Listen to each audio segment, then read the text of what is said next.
Dan hanya mau dua daerah coklat, satu Sulawesi Selatan Tenggara dan Papua. Tidak mau terima coklat dari manapun juga, karena mereka menemukan tanah di Sulawesi dan Papua ini sangat cocok untuk coklat. Gede sekali pabriknya di Makassar itu. Nah, saya teruskan. Nah, ini salah satu anak kami di Kendari dapat teknologi dari Perancis. Selama ini pohon coklat yang sudah tua, sudah 20 tahun itu ditebang karena nggak bisa produktif lagi, dan tunggu pohon baru lagi. Nah, Perancis menemukan cara baru. Saya lupa istilahnya, tapi mengambil dari salah satu pucuk muda, bukan di stek, tapi seperti di stek. Dan dalam waktu sekian bulan, pohon coklat ini jadi hidup lagi dan jadi baru lagi. Hebat sekali teknologi itu. Sekarang lagi booming di daerah Sulawesi. Ini belum masuk ke Papua. Kami sedang berusaha untuk masuk karena pemerintah masih belum menyetujui itu. Nah, saudara, seperti itu gambarannya. Kalau saudara baca Roma pasal 10, pasal 11, Paulus mengatakan kita ini sebenarnya zaitun liar, ya, wild olive. Tapi karena anugerah Tuhan kita dicangkokkan, kita di-stek ke zaitun yang asli. Itulah Abraham. Nah, jadi kalau kita tukar hidup dengan Tuhan, itu berarti hidup siapa yang kita pakai?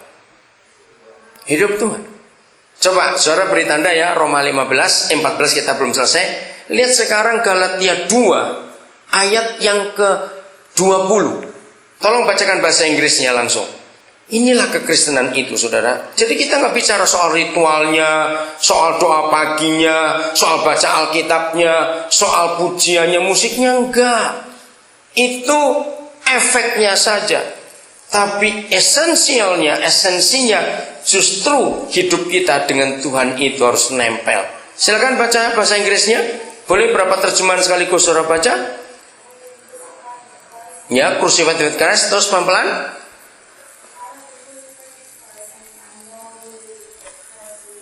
Nah, itu pelan-pelan. But siapa yang live in me? Christ live in me. Kristus hidup di dalam aku. Lanjut. Nah, aku hidup dalam tubuh ini masih, tapi bukan hidupku lagi, tapi hidup dari hidup anak Tuhan itu. Nah, saudara, inilah kekristenan. Nah, sekarang lebih gampangnya lagi. Kalau saya sudah bisa tukar dengan hidupnya ikan, berarti cara hidup saya harus beda atau tidak? Beda. Nomor satu, bedanya saya nggak perlu mandi lagi. Loh, kalau begitu, itu logika saya dulu waktu masih kecil. Wah, kalau saya bisa tukar hidup saya dengan ikan, saya nggak perlu mandi lagi. Tapi tiap hari di air, ngapain mandi lagi?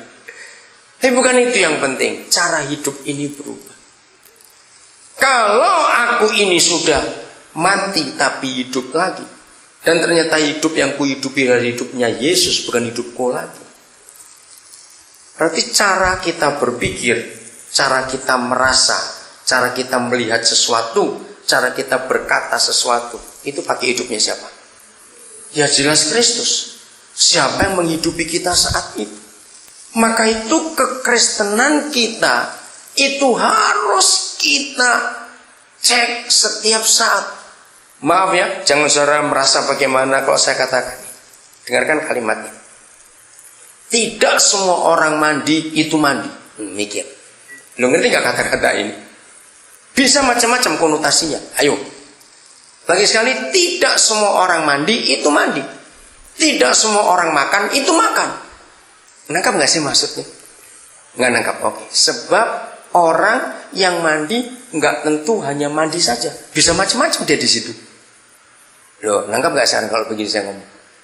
Saya tanya ini kok. Ini kan pertanyaan gampang. Orang yang mandi belum tentu mandi saja. Bisa sambil gunting kuku di situ. Loh bisa tidak? Kenapa tidak? Kenapa kalau saya suka tinggal di banyak rumah orang, kenapa di kamar mandi bukan di wastafelnya ada gosok sikat gigi dan odol? Karena ada orang mandi sambil gosok gigi. Loh, ada tidak? Saya tanya kok ini. Ada. Ada orang mandi sambil ngupil. Apa dosa? Loh, ini saya mau tanya iya atau tidak? Nah, maka itu tidak semua orang mandi itu mandi. Lo ngerti nggak ini pertanyaannya? Sudah, kalau ngerti ngangguk gitu loh supaya saya ini bisa teruskan. Maka itu hidup siapa yang kita pakai untuk hidup? Di situ kita akan meriksa. Tidak semua orang shopping itu shopping.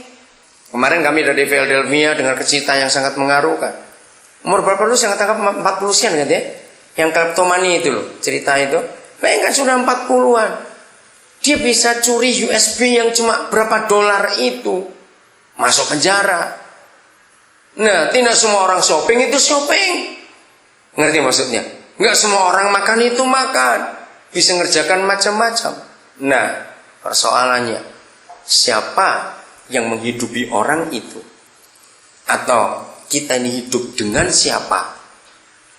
Maka semua kegiatan kita, dari makan, mandi, shopping, sekolah, di jalan apa saja, kita harus tanya terus, siapa yang menguasai aku?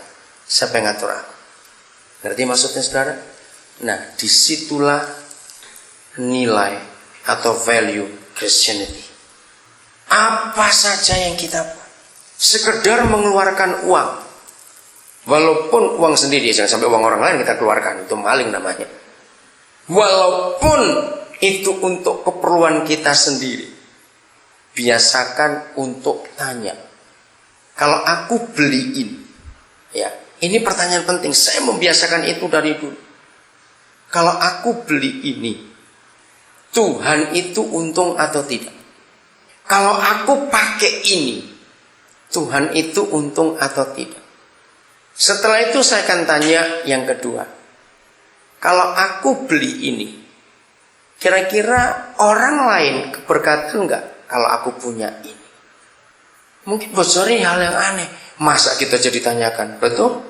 Sejak saya ngerti firman ini, aku hidup, maka itu kamu pun akan hidup. Ternyata dia tukar hidupnya. Dan kita hidup dengan hidupnya Yesus. Maka kalau kita hidup dengan hidupnya Tuhan Yesus, berarti kita ngomong, kita berpikir, kita merasa, kita mendengar, kita apa saja, harus Yesus semuanya. Betul tidak? Karena memang kita hidup dari Dia dan karena Dia. Itu kekristenan, saudara. Tadi pagi kita bangun, terus kita ngapain? Nah, ini pertanyaan. Ngapain? Untuk apa? Sudah ngapain? Oke, tanya untuk apa lagi. Setelah tahu untuk apa, tanyakan untuk siapa. Kemarin malam Pak Andreas sudah ngajak saya untuk pagi tadi ikut kebaktian di gereja apa namanya? Venture Christian. Nah, saya sudah lama dengar tentang gereja itu. Masalahnya Minggu malam kami masih di New York. Jumat malam, sorry kok Minggu. Jumat malam kami masih di New York. Sabtu pagi waktu Eastern kami harus berangkat terbang 6:30.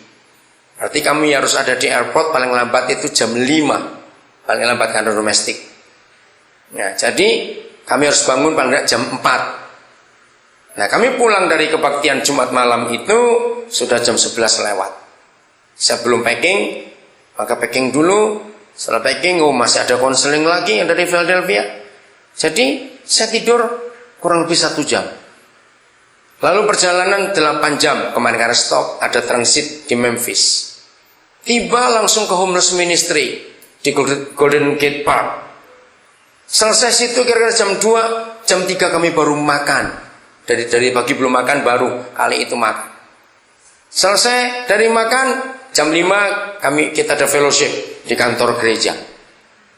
Nah, pulang. Saya pikir besok pasti nggak bisa bangun ini. Saya capek sekali. Ternyata jam 7 saya sudah kebangun.